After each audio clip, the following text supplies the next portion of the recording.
يا بني آدم إما يأتينكم رسل منكم يقصون عليكم آياتي فمن اتقى وأصلح فلا خوف عليهم ولا هم يحزنون والذين كذبوا بآياتنا واستكبروا عنها أولئك أصحاب النار هم فيها خالدون فمن أظلم ممن افترى على الله كذبا أو كذب بآياته أولئك ينالهم نصيبهم من الكتاب حتى إذا جاءتهم رسلنا يتوفونهم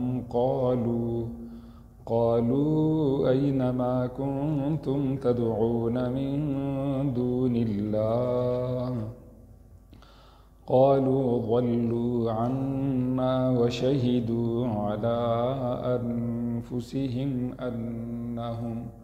أنهم كانوا كافرين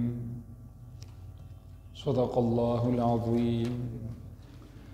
یا بنی آدم، اے آدم کی اولاد، اما یأتینکم، جب تمہارے پاس آئیں، رسول منکم، تم میں سے، یقصون علیکم، جو پڑھیں تم پر، آیاتی، میری آیتیں، فمن اتقا، پس جس کسی نے پرہیزگاری اختیار کی، وَأَصْلَحَ، اور اپنے آپ کو درست کیا، فَلَا خَوْفٌ عَلَيْهِمْ، نہ ان پر خوف ہوگا، وَلَا هُمْ يَحْزَنُونَ، اور نہ ہی وہ غم زدہ ہوں گے، وَالَّذِينَ كَذَّبُوا، اور جن لوگوں نے جھٹلا دیا، بِآيَاتِنَا، ہماری آیتوں کو، وَاسْتَكْبَرُوا، اور انہوں نے تکبر کیا، عَنْهَا، ان آیتوں سے، اولئک اصحاب النار، یہ آگ والے ہیں، ہم فیہا خالدون، اس میں ہمیشہ ہمیشہ رہنے والے ہوں گے۔ فمن اظلم، پس کون بڑا ظالم ہے، ممن افترا، اس شخص سے جو باندھے، علی اللہ، اللہ پر، کذبا، جھوٹ، او کذبا، یا وہ جھٹلا دے، بآیاتی، اس کی آیتوں کو، اولئک، یہی وہ لوگ ہیں، ینالہم، ان کو پہنچے گا، نصیبہم، ان کا حصہ، من الکتاب، کتاب سے، لکھت سے، حتیٰ یہاں تک کہ اذا جاءتہم، جب آ جائیں گے ان کے پاس، رسولنا، ہمارے بھیجے ہوئے، یتوفونہم، وہ ان کی روح کو قبض کریں گے، قالوا، وہ کہیں گے، این ما کنتم، تم کہاں تھے، تدعون من دون اللہ، تم پکارتے تھے اللہ کے سوا، قالوا، وہ جواب دیں گے، ضلوا عنا، وہ ہم سے گم ہو گئے، وشہدوا، اور وہ گواہی دیں گے، علی انفسہم، اپنی جانوں کے خلاف، انہم، کہ بے شک وہ، کانوا کافرین، تھے انکار کرنے والے، تھے کفر کرنے والے۔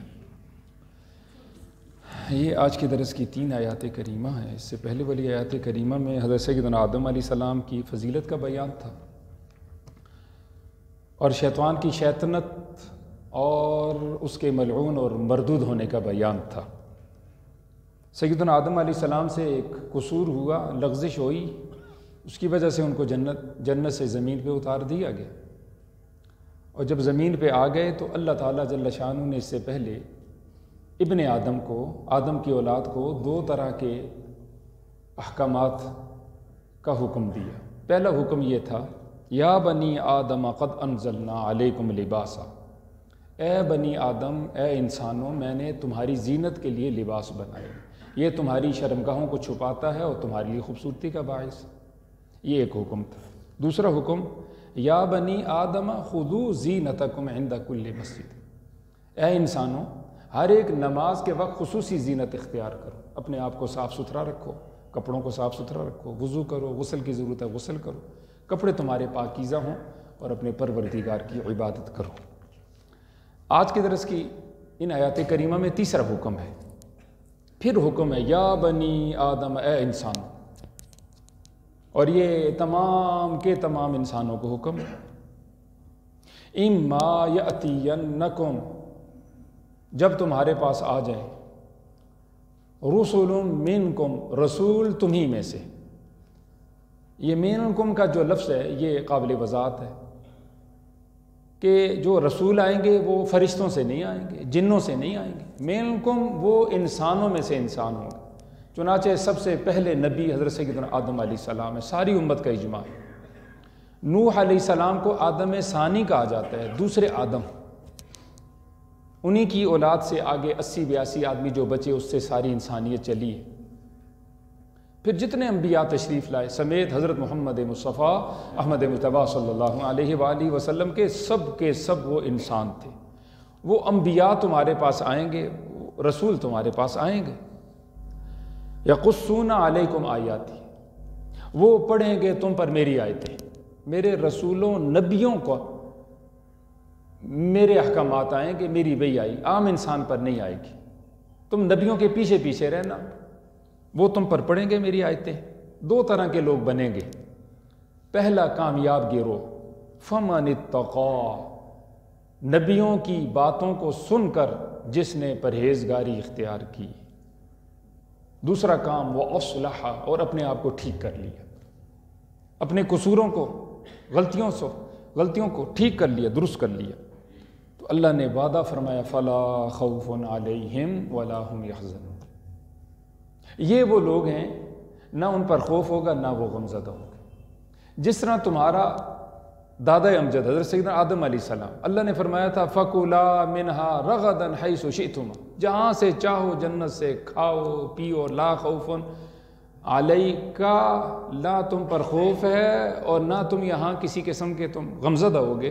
وہ جنتی رحمتیں برکتیں اللہ تمہیں دوبارہ لوٹائے گا، عطا کرے گا قیامت کے بعد۔ خوف اور حزن کے بارے میں پہلے بھی گزرتا رہا کہ نہ تمہیں ماضی کے بارے میں کوئی خوف ہے، نہ مستقبل کے بارے میں تمہیں کوئی پریشانی ہے، نہ اندر سے پریشان ہوگے نہ ظاہر سے پریشان ہوگے، نہ دل گھبرائے گا نہ تمہارا چہرہ گھبرائے گا، نہ اپنوں کے بارے میں تم پریشان ہوگے نہ اپنی ذات کے بارے میں پریشان۔ یہ سب تفصیلی علماء نے بیان فرمائی ہے۔ زمانے مکان کے اعتبار سے لا خوف علیہم ولا هم یحزنون، دو شرطیں ہیں اس کے لیے، میں بھی آپ یہ نعمتیں حاصل کر سکتے ہیں۔ پہلا یہ کہ پرہیزگاری کی زندگی، پرہیز 4 چیزوں سے، کفر و شرک سے پرہیز ہو، کبیرہ گناہوں سے، بڑے بڑے سارے گناہوں سے پرہیز ہو، جس کے بارے میں اللہ نے فرمایا میں ناراض ہوتا ہوں، میرا غصہ ہوگا، جہنم ہے، ناکامی ہے، غضب ہے، یہ سب چیزیں۔ صغیرہ گناہ تیسرا درجہ، چھوٹے چھوٹے گناہ جن کو ہم کہتے ہیں، جن پہ وعید نہیں جنت جہنم کی، اللہ کے غصے کی بات نہیں، لیکن اللہ نے روک دی ہے یہ نہ کرو، یہ چھوٹا گناہ ہوتا ہے۔ اور آخری جو چیز شک میں شبہ میں بھی ڈالے، اس سے بھی بچ جائے، اپنے آپ کو بچائے، کہ خلد ذنوب صغیرہا و کبیرہ فذلک التقیٰ، تو گناہوں کو چھوڑ دو، چھوٹا گناہ ہو یا بڑا ہو، یہی تقوی ہے۔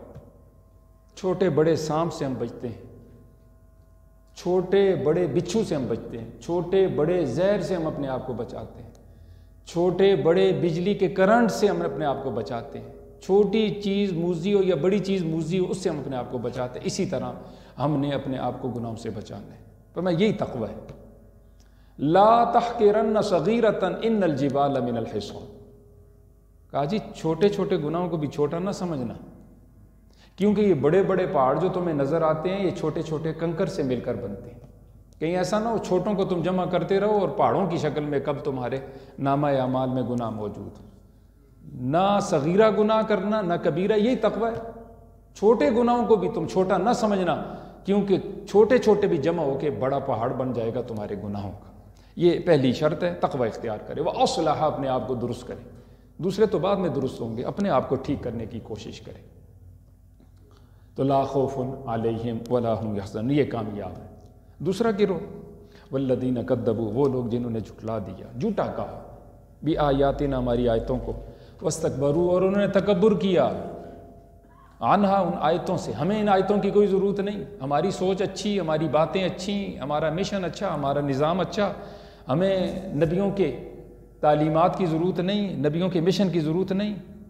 دیکھیں قرآن میرے آپ کے سامنے اللہ کیا فرماتے ہیں، اولئک اصحاب النار، یہ دوزخی ہیں، آگ والے ہیں، جہنم والے.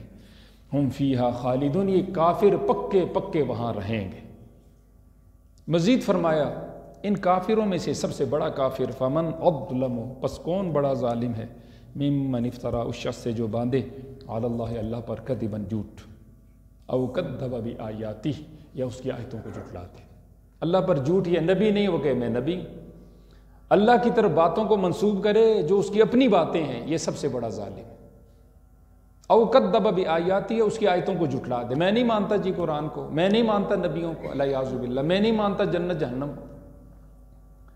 یہ پکا کافر ہے.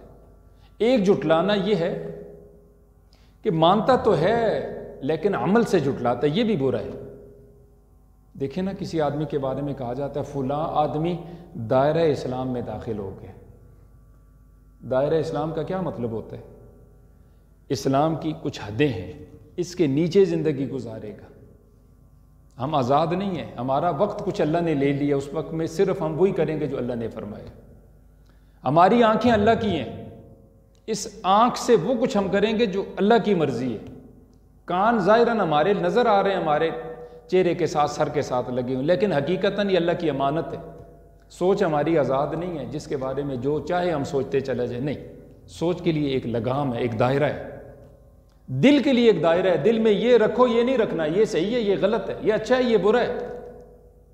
الا ذل قیاس. دائرہ اسلام میں داخلے کا مطلب ہی یہی ہے. ہم تو غیروں کو چاہتے ہیں وہ دائرہ اسلام میں آیا جی، وہ قرآن کا مطالعہ کرے، یہ اس کے لیے رہنما ہے، لیکن اپنے لیے ضرورت نہیں. ہمیں پہلے ضرورت ہے. دوسرا، ہم سے کچھ چھوٹے چھوٹے مسائل پوچھیں، ہم نہیں بتا سکتے اس کو. کیوں؟ ہم کہتے ہیں تو پکے مسلمان ہیں، جدی پشتی مسلمان ہیں. لیکن جو نیا آتا ہے ہم کہتے ہیں یہ بھی مطالعہ کریں، یہ بھی مطالعہ کریں، یہ بھی دیکھیں، یہ بھی ضروری، وہ بھی ضروری. کیا اس کے لیے ضروری ہے؟ میرے آپ کے لیے ضروری نہیں، ہم سب کے لیے ضروری. جس طرح اس کے لیے ضروری ہے اس طرح میرے آپ کے لیے بھی ضروری. تو یہاں اللہ فرماتے ہیں جن لوگوں نے جھٹلایا ہماری آیتوں کو یا اللہ پر جھوٹ باندھا، یہ سب سے بڑے ظالم ہیں. اولئک ینالہم، یہ وہ لوگ ہیں ان کو پہنچ جائے گا نصیبہم، ان کا حصہ دنیا کا، من الکتاب، لکھے ہوئے سے. ایک بڑی ضروری بات ہے یہ جو اللہ نے فرما دی ہے. عام طور پر ہمیں دنیا دھوکہ دیتی ہے. او جی فلاں اتنا آسودہ، امریکہ دیکھو جی کہاں سے کہاں تک پہنچ گیا، یورپ والے کہاں سے کہاں تک پہنچ گئے. یہ دلیل بنائی جاتی ہے کہ اللہ ان سے راضی، اللہ ان سے خوش ہے. حالانکہ ایسا نہیں ہے، ایسا نہیں. قرآن پاک سورہ آل عمران میں اللہ کا ارشاد ہے، لا یغرنک تقلب الذین کفروا فی البلاد. تمہیں کافروں کا شہروں کے اندر آنا جانا، ان کی زیب و زینت، ان کے عروج کہیں دھوکے میں مبتلا نہ کر دیں. متاع قلیل، یہ تھوڑا سا سامان. ثم مأواہم جہنم، پھر ان کا ٹھکانہ جہنم ہے. وبئس المہاد، اور وہ ٹھکانہ بہت برا ہے. کتنے بڑے بڑے کافر گزرے جی دنیا میں. نمرود ہے، شداد ہے، حامان ہے، فرعون ہے، قارون ہے، بڑے بڑے بڑے کافر. اللہ نے ان سے دنیا نہیں چھینی، کیونکہ اللہ یہ فرماتے ہیں اولئک ینالہم نصیبہم من الکتاب. کوئی بھی ہو، زید عمر بکر فضل، اچھا برا، مومن کافر، وہ صرف رب المسلمین نہیں ہے، رب المومنین نہیں ہے، یا رب المتقین نہیں ہے، رب الانبیاء والاتقیاء نہیں ہے. وہ کیا ہے؟ رب العالمین. ان کو ان کا دنیا کا حصہ پہنچ کے رہے گا چاہے کچھ ہو جائے. بچہ 4 ماہ کا پیٹ میں ہوتا ہے، اس کا مقدر لکھ لیا جاتا ہے، وہ اس کو ملے گا. اگر حکمرانی اس کے مقدر میں مل جائے گی، بادشاہت مل جائے گی، روپیہ پیسہ مل جائے گا. دنیا بالمقدر ہے، ہاں دین بالمشقت ہے. حضرت سیدنا اسرائیل علیہ السلام سے پوچھا گیا، یہ تاریخی روایت ہے، تاریخی. آپ کو کبھی ترس بھی آیا ہے کسی پہ روح قبض کرتے وقت؟ حضرت نے فرمایا ہاں 2 مواقع ایسے تھے کہ مجھے ترس آئے، رحم آیا کچھ. ایک موقع تو یہ تھا کہ لوگ جہاز میں سفر کر رہے تھے، وہ جہاز سمندری طوفان میں بھون میں پھنس گیا، سب لوگ ہلاک ہو گئے. صرف ایک عورت اور اس کا معصوم شیر خوار دودھ پیتا چند دن کا بچہ جو ہے نا، یہ 2 لوگ اس میں سے بچ گئے. جب وہ ایک تختے پہ انہوں نے پناہ حاصل کر لی اور اس تختے پہ انہوں نے پناہ حاصل کرنے کے بعد جو ہے اپنا سلسلہ وہ ساحل کی طرف شروع کیا، تو اللہ نے مجھے حکم دیا یہ اس ماں کا جو معصوم شیر خوار بچہ ہے اس کی روح کو بھی قبض کیجیے۔ تو مجھے ترس آیا بڑی حیرانگی کے ساتھ کہ سب لوگ ہلاک ہو گئے، یہ ماں اور یہ معصوم ایک بچہ ہے، اللہ نے اس کے بارے میں بھی حکم دے دیا، اس کی روح کو بھی قبض کر لیا۔ یہ موقع تھا، مجھے تھوڑا ترس آیا۔ دوسرا موقع فرمانے لگے مجھے اس شخص پہ ترس آیا جس نے جنت کی باتیں سنی، پکا کافر تھا، بڑا کافر تھا، آسودہ حال تھا۔ اس نے کہا یہ بھی کوئی بات ہے، سونے چاندی کے محلات ہوں گے، دودھ، شہد، شراب، میٹھے پارے کی نہریں ہوں گی، چشمے ہوں گے، باغات ہوں گے، ہر طرح کے پھل ہوں گے، ہر طرح کی خوشحالیاں اور ہر طرح کی خوبصورتیاں ہوں گی۔ اس نے چنانچہ وہ نعمتیں جو جنت میں بیان کی گئی تھیں، اسلام میں بیان کی گئی تھیں، قرآن و حدیث میں اس نے سنی، اس کے مقابلے میں دنیا میں جنت بنائی، اور اس نے لشکروں کے لشکر لگا دیے اس کے لیے۔ حسین و جمیل عورتیں دنیا جہان سے اس کے اندر جمع کی، ہر طرح کی رونق اس زمانے میں جو اس سے ہو سکتا تھا اس نے اللہ کے مقابلے میں جنت بنائی۔ پھر اس کو کہا گیا کہ وہ جنت بن چکی ہے، بالکل 100% مکمل، آپ آئیے اور دیکھیے۔ جس طرح ہوتا ہے افتتاح کرنے کے لیے بڑے بڑے لوگ آ جاتے ہیں، اس کی دیکھ بھال کرتے ہیں، معائنہ کرتے ہیں۔ وہ معائنے کے لیے آیا تو اس کا ایک پاؤں ابھی زمین پہ پڑا اس کی سواری سے، دوسرا پاؤں ابھی سواری پہ موجود تھا، تو اللہ کا حکم آ گیا کہ اے عزرائیل اس کی روح کو تو قبض کر لے۔ چنانچہ اس شخص کی روح کو میں نے قبض کیا، تو مجھے کچھ رحم آیا کہ میں نے کہا یہ دیکھ بھی نہ سکا۔ تو اللہ نے فرمایا اے عزرائیل یہ وہی بچہ ہے جس بچے پہ آپ کو روح قبض کرتے وقت پہلی دفعہ ترس آیا تھا، بڑا ہو کے اس کا نام شداد ہوا اور یہ اللہ کا بڑا کافر بنا، بڑا دشمن بنا، حتیٰ کہ اس نے اللہ کے مقابلے میں جنت بنائی۔ یہ ایک ہی شخص ہے جس پہ آپ کو ترس آ گئے۔ تو یہ نہ سمجھیے کہ دنیا کی نعمتیں ہیں تو اللہ راضی اور خوش ہے، وہ تو رب العالمین ہے، سب کو کھلاتا ہے۔ اس سے کبھی بھی ہمیں دھوکے میں مبتلا نہیں ہونا چاہیے کہ اگر میں غلط ہوں تو مجھ سے نعمتیں وہ چھینتا کیوں نہیں ہے، صحت کیوں نہیں چھینتا، طاقت کیوں نہیں چھینتا، میرے افراد اور میری قوت کیوں نہیں چھینتا، میرا مال و دولت اور میرا عہدہ مجھ سے کیوں نہیں چھو۔ ان عہدوں کے اندر رکھتے ہوئے اللہ نے پہلے قوموں کو ہلاک اور تباہ اور برباد کیا ہے، تو اس سے ہمیں دھوکے میں مبتلا نہیں رہنا چاہیے۔ اللہ نے یہ فرمایا دنیا کا حصہ ان کو مل جائے گا، ہاں آخرت میں وہ نعمتوں سے محروم ہوں گے۔ حتیٰ یہاں تک کہ اذا جاءتہم، جب ان کے پاس آ جائیں گے رسولنا، ہمارے بھیجے ہوئے، مراد فرشتے ہیں، یتوفونہم، وہ ان کی روح کو قبض کریں گے۔ قالوا، فرشتے پوچھیں گے اینما کنتم، تم کہاں تھے، تدعون من دون اللہ، اللہ کے غیر کو پوجتے تھے، اس کو پکارتے تھے۔ قالوا، وہ جواب دیں گے ضلوا عنا، جن کو ہم پوجتے تھے پکارتے تھے وہ ہم سے گم ہو گئے، ہمارے سامنے نہیں، ہماری فریاد رسی نہیں کرتے، ہماری مدد نہیں کرتے۔ وَشَهِدُوا، اور ایسے لوگ گواہی دیں گے عَلَىٰ أَنفُسِهِمْ، اپنی جانوں پر، أَنَّهُمْ كَانُوا كَافِرِينَ، کہ بے شک وہ کافر تھے، وہ مسلمان نہیں تھے، وہ انکار کرتے تھے۔ خود